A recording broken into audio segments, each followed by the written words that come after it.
Last में जो दीदार कराने वाली है ना, जो वरदान देने के लायक आत्माएं होंगी, तो लास्ट वाली छाप उनके पास वो पहुंचेगी। शिव बाबा को देखा नहीं, इसलिए कैसे शिव बाबा को मानते? जैसे कई परिवारों में हम ऐसा देखते हैं कि छोटी उम्र में ही किसी बच्चे की माता ने शरीर छोड़ दिया और उसको उसकी चाची ने पाला है ना, या ताई जी ने पाला है, या बुआ ने या उसकी बड़ी बहन ने पाला है। तो माँ को तो जानते ही नहीं, वो भले जन्म माँ से मिला है ना, दूध भी भले माँ का पिया है, लेकिन पालना बाकी किससे मिली है? दूसरे से। इसलिए छाप जो पड़ी वो किसकी पड़ी?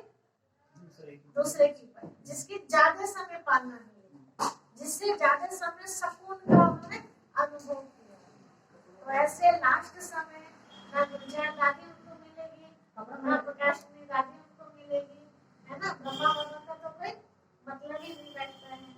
तो उन आत्माओं के द्वारा उनको जो मुक्ति का वरदान मिलने वाला है, तो वो आत्माएं अब संत मिलकर तैयार हो रही है।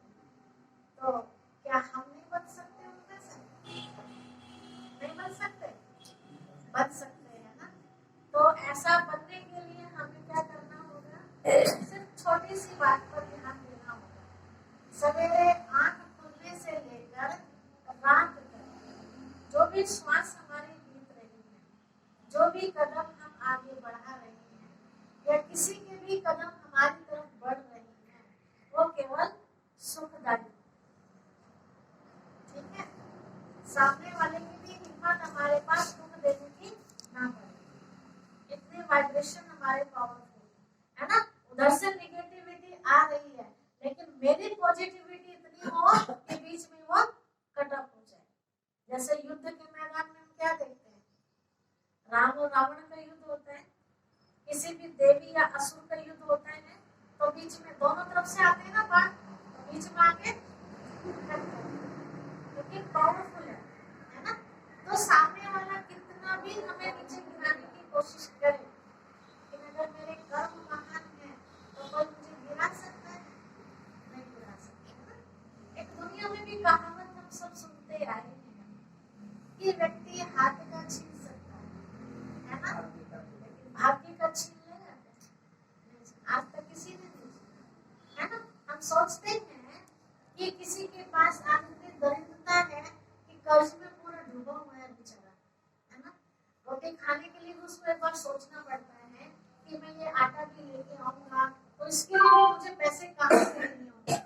अपनी कुछ इनकम नहीं है, शरीर में इतनी पावर नहीं है ना, कहीं से कोई सपोर्ट भी नहीं है, लेकिन कैसे भाग्य कपट लेता है पता नहीं चलता है ना। एक उदाहरण हमारे सामने कल ही पता चला, बहुत दरिद्रता से वो परिवार जी रहा है, वर्तमान की बात कर रहे हैं। इतनी दरिद्रता से कि शायद 20 लाख से भी ऊपर उसके ऊपर कर्जा होगा, शायद इससे भी ऊपर ही होगा, इससे कम नहीं होगा, है ना। तो रोज की रोटी कैसे खाती होगी बेचारी, सोचो। इसके ऊपर इतना कर्जा है, खेती बाड़ी कुछ नहीं है, आंगनबाड़ी में छोटी सी एक स्कूल की प्रिंसिपल है, छोटे सी, है ना, जिसमें उसको 3,500 के आसपास रुपया मिलता है, उसी में काम चलाती, पति बीमार, बच्चों को ले लेके पढ़ाती है, तो बच्चे भी बेचारे जैसा तैसा। कल ही उसकी लॉटरी निकली, 70,000 रुपये महीने की तनख्वाह। एक आत्मा है, अभी सामने आ जाएगी कुछ दिनों के बाद, है ना। 70,000 रुपये महीने की उसकी तनख्वाह, बस उसका एक हल्का सा इंटरव्यू होना है। यूपी के अंदर 7 लोगों के नाम आए हैं, तो आंगनबाड़ी में सुपरवाइजर होते हैं, वो सुपरवाइजर को उसको नौकरी मिल गई, एक हल्का सा इंटरव्यू, वो भी पास हो जाएगा। 7 लोगों में उसका नाम आया है ना। तो इसीलिए जो हम बातें सुनते हैं, चलो ये तो एक उसकी बात है, ऐसे बहुत सारी घटनाएं हम सब देखते हैं, सुनते जा रहे हैं। समय कभी भी किसी के लिए एक सा नहीं हुआ है ना। एक सा होता है कि किसी के लिए कितने करोड़पति हमने ऐसे देख लिए कि जो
इतिहास में सब सुनते हैं। आपने किसी का कैमरा बनाया, वीडियो ले ली और आपको खतरा है ना, और खतरा भी साबित हो जाता है। उसको पता चलता है अच्छा मेरी वीडियो ले रहे हैं, आपका मोबाइल छीन लेंगे, कुछ भी कर देंगे, सबूत खत्म कर देंगे ना। उसके कैमरे से सबूत खत्म हो सकता है, किसी की ताकत है ना। तो ऐसी ऑलमाइटी अथॉरिटी के हम बच्चे बने हैं, तो कितना हमारे अंदर नशा होना चाहिए, बहुत ज्यादा, सबसे ज्यादा नशा। किसका हाथ मेरे सिर पर है, जिसके साथ स्वयं परमात्मा हो, उसे किसकी जरूरत है? किसी की भी जरूरत नहीं, केवल जरूरत है तो हिम्मत की और विश्वास की, है ना। ये दो चीजें हमारे पास हो, ना कभी हिम्मत टूटे और ना कभी विश्वास, है ना। बहुत बार गीत में हम ऐसा सुनते हैं, भक्ति मार्ग के गीत बने हुए हैं, ज्ञान मार्ग के भी नहीं है, कि जब कभी ऐसा मन में ख्याल आए कि मैं तो खाली अपने आप को अनुभव कर रही हूँ, कि स्कूल चीज भी मेरे पास नहीं है और मानसिक शक्ति भी मेरे पास नहीं है, कि बाबा मुझे मदद नहीं कर रहा है ना। तो भक्ति में भी कहावत है, कहा गया कि भगवान से लेने से पहले, कुछ प्राप्ति करने से पहले, कामना रखने से पहले मैं अपने आप से ये पूछूं कि मैंने दिया क्या है, मैंने अर्पण क्या करा जो मैं लेने की आज अपेक्षा रख रही हूं, है ना। दुनिया के अंदर हम देखते हैं आज के टाइम जो आपसी संबंध अच्छे बने हुए हैं, किस कारण से बने हुए हैं? अभी तो सौगात निकाल रही थी कल के लिए, मेहमान आने वाले हैं ना, दीदी को क्या देना, साथ में बहन आएंगे उन्हें क्या देना, भाई आएंगे, ये सब दिमाग चल रहा था, तो निकाल रही थी। तो मैं योगेंद्र भाई से बात कर रही थी, ऐसी मैंने कहा देखो आज के टाइम जो संबंध है दुनिया के अंदर अच्छे लेने देने के बाद है ना, उसके वहां गए थे, देखो हमें कुछ है ना, देखो हमें कुछ है ना, या दी तो इतनी छोटी सी चीज, तो लेने देने के कारण से, ठीक है। कुछ संबंध प्यार भरे भी हैं, कि एक गुलदस्ता भी उसमें समझते हैं हाँ क्या स्वर्ग मिल गया है ना, ये फूल क्या खिलेंगे, दिल का फूल खिल जाता है, ठीक है। कहीं बहुत कुछ देने के बाद भी उनके चेहरे लटके रहते हैं, वो देने वाला पता नहीं किस कंडीशन में है, कैसे कैसे वो दे रहा है, उससे कोई मतलब नहीं। यहाँ बाबा के साथ भी लेन देन हमारी, बाबा के साथ हमारे संबंध अच्छे रहे, तो यहाँ स्थूलता में तो बाबा को कुछ नहीं चाहिए, है ना। क्यों नहीं चाहिए? ना उसे भूख लगती है, ना उसे सर्दी लगती है, सर्दी में स्वेटर चाहिए, शॉल चाहिए, है ना। ना उसे गर्मी के लिए कोई पंखा या पतले कपड़े चाहिए, उसे क्या चाहिए? क्या चाहिए? निस्वार्थ प्यार चाहिए, है ना। जैसे छोटे बच्चे को है ना, दीदी इन्हें क्या आप उसे चाहिए? कुछ भी पहनाओ, झुला कर दिखाओ। दीदी इन्हें क्या चाहिए? हाँ इनके जिन्होंने दिया है ना, पता नाई पे कपड़े भी देख रही है जी। जुला दे कन्हैया को, कन्हैया को जुला दे। अब कोई घर ऐसा नहीं है जिसमें कोई मुझे वो है शांति ओम शांति ओम शांति। ठीक है, तो ये तो फिर भी सेकंड नंबर की आत्मा है ना, जो दुनिया की फर्स्ट नंबर की आत्मा है ना, इसको फर्स्ट आत्मा है, तो परमात्मा के कितना विश्वास, तो वही संस्कार हमारे अंदर भी आने चाहिए ना। कल की मुरली में बाबा ने कहा था ना, बाप की जो शक्तियां हैं वो बच्चों के अंदर कब आएंगी? जब निस्वार्थ निस्वार्थ होगा, जब बाबा से प्यार होगा, बाबा के साथ योग का मतलब कनेक्शन, है ना। अब इस लाइट की पावर मेरे अंदर कब आएगी? कब आएगी? जब इस लाइट के साथ मेरा कनेक्शन, और मोबाइल के अंदर मुझे भरनी है पावर, तो क्या करना पड़ेगा? कनेक्शन। तो ऐसे हमें अपनी बुद्धि का कनेक्शन बाबा के साथ कितनी देर जोड़ते हैं, और सारा खेल है हमारी भावनाओं का। जैसे छोटी सी बात है, आज हम बाबा के झंडे के नीचे खड़े थे, तो एक आत्मा आई बहुत जल्दी जल्दी, है ना। मैंने कहा जूते निकाल लीजिए, झंडे के नीचे खड़े, जूते निकाले, लेकिन भावना नाम की चीज नहीं थी, है ना। तो बाबा को कैसा लग रहा होगा? हम सब विचार दिया गया कि ऐसा महसूस कीजिए कि पूरे आसपास के क्षेत्र के सारे यहाँ ठसम ठस और भरा हुआ है। बहुत बच्चे हैं, बहुत सारे बच्चे जगह खड़े होने के लिए भी दिक्कत हो रही है हमें, है ना। ऐसा महसूस इमर्ज कीजिए वो सीन, और सबके ऊपर बाबा की सुख शांति आनंद प्रेम की बरसात हो रही है। ये सीन देखिए, तो वो सीन देख ही रहे थे हम सब, इतने तो थोड़ा सा ध्यान आता है ना, तो मेरा उनके जूतों पर ध्यान गया, तो मैंने कहा भाई जूते निकाल दिए, कोई नहीं चलता है, बाबा की जिंदगी। तो ये क्या हो गया, भावना, है ना। तो जैसे हमारी भावना होती है, तो भावना के हिसाब से ही हमें फल मिलता है। भावना का तो उतना ही भाड़ा मिलेगा जैसी भावना हो। हालांकि बाबा शरीर को देखता नहीं है, लेकिन दिल की भावना क्या है ना। आप देखो दिल की भावना क्या है, कई खाना को झुलाते हो, है ना। हालांकि सबको पता है कि फोटो है, लेकिन एक भावना है ना, अंदर का भी लगता है अंदर से, है ना। तो वहां तक वो चीज पहुंचती है हमारे सूर्य चांद तक, केवल हमारे इस मुख की आवाज पहुंचेगी, है ना, हमारे माइक की आवाज पहुंचेगी, और वो भी जरूर नहीं कि वहां तक पहुंचे, कुछ दूरी तक किया। कोई चीज हम उछालते हैं तो उसकी भी एक रेंज है कि यहाँ तक ही जा सकती है, उसके ऊपर नहीं जा सकती है ना। जो पृथ्वी का आकर्षण है वो उसको खींच लेता है। ऐसी कौन सी आवाज है जो हमारे चांद तारों के पार रहने वाले शिव बाबा के पास पहुंचती है? वो है कौन सी आवाज? मन की आवाज, वो भाव हमारे वहां तक पहुंचते हैं। इसीलिए एक कहानी में से सुनाते, भगवान को याद करने के, सबने आपने कहानी सुनी, किसी ने नहीं भी सुनी होगी, सुना देते हैं। एक बच्चा था, हम सब पूछते हैं, कई गुरुओं के पास जाते हैं, गुरु अपने अपने तरीके के रास्ते बताते हैं कि ईश्वर को इस तरह से याद करना चाहिए, ईश्वर को इस तरह से याद करना चाहिए, और एक दूसरे को बताने के लिए मना कर देते हैं, हाँ, तो है ना। नहीं बताना। ये मंत्र देना मत किसी को, ये आपके लिए है। देखो आत्मा कितना ध्यान से सुन रही है, ये ऐसे सुनती ऐसे सुनती है, 3 बजे उठती है, ये 5 बजे। देखो कितनी खुशी होती है ना, अच्छी लग रही है ना बातें, ठीक है। तो अब ये बच्चा क्या बाबा को कैसे याद करता है, हम समझ सकते हैं, नहीं समझ सकते। समझ सकते हैं, ये लड़का पापा पापा करता है।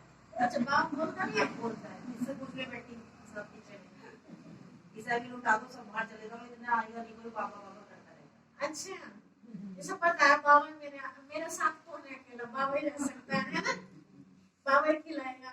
हाँ, तो बाबा को याद करने के लिए कोई भाषा की जरूरत नहीं है ना, कोई मंत्र की जरूरत नहीं, जरूरत है तो केवल किसकी, भाव की, है ना।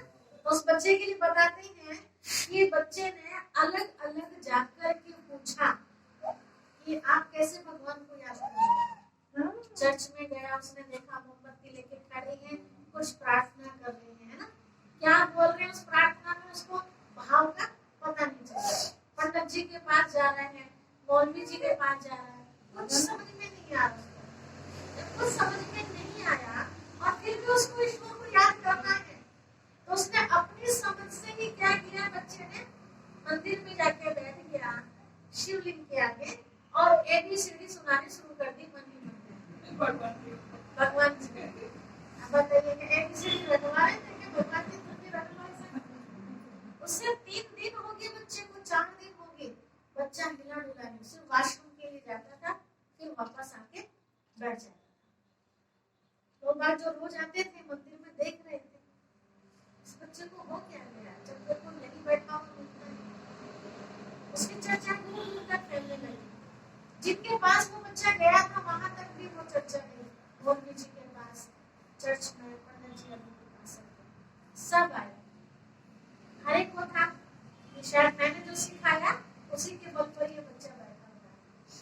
बहुत भीड़ इकट्ठी हो गई, पत्रकार भी आ गए, उस बच्चे को हिलाया उठाया और पूछा कि तुम किसके बल पर बैठे हुए हो इतना समय से।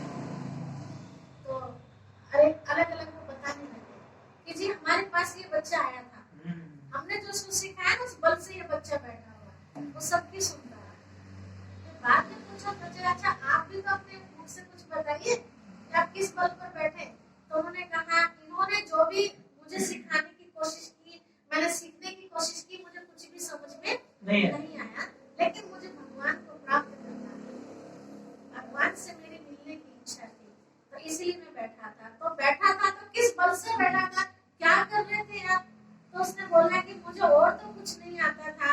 मुझे ABCD आती है। तो भगवान जी को मैं ABCD सुना रहा था। अब उससे पूछा कि ABCD आप क्यों सुना रहे थे? तो बच्चे ने बड़ा सरल शब्दों में जवाब दिया कि मुझे किसी तरह की कोई कविता गानी या मंत्र जपना, है ना, नहीं आता, प्रार्थना करने नहीं आती। लेकिन भगवान जी को मैंने कहा, भगवान जी 26 अक्षर होते हैं, अपने आप सेट कर लेना। A कहाँ लगता है, B कहाँ लगता है, I कहाँ लगता है, D कहाँ लगता है, अपने आप सेट कर लेना। इसलिए मैं आपको सीधी सुना, है ना। तो भगवान जी ने वो स्वीकार की, तभी तो उसको बल मिल रहा था, है ना। मैं 3 दिन या 3 घंटे में बैठ के दिखा दे, नहीं बैठ सकते ना। तो भगवान के पास मन के भाव पहुंचते हैं और भावनाओं का ही सारा सृष्टि जो नई पुरानी सारी भावनाओं के आधार से बनती है। हमारे घर में आज जो खुशहाली है ये भावनाओं से। स्थूल चीजों से सब कुछ भरा हुआ है, लेकिन भावना नहीं है। तो 70 प्रकार की चीजें आपने किसी के वेलकम में बनाई है, लेकिन बोझ समझ के बनाई है, तो स्वाद आएगा उसमें नहीं। लेकिन प्रेम से एक ही चीज तैयार की है, तो उसमें 56 प्रकार का स्वाद है ना। तो यही बाबा को चाहिए और किसी चीज की जरूरत नहीं। आज तो बाबा की गुली पढ़ने का अभी सौभाग्य प्राप्त नहीं हुआ है। कल के प्रोग्राम में इतनी ज्यादा तैयारियां चल रही है, बुक लेके आएंगे, टाइम तो है ना सुनने का। किस किसने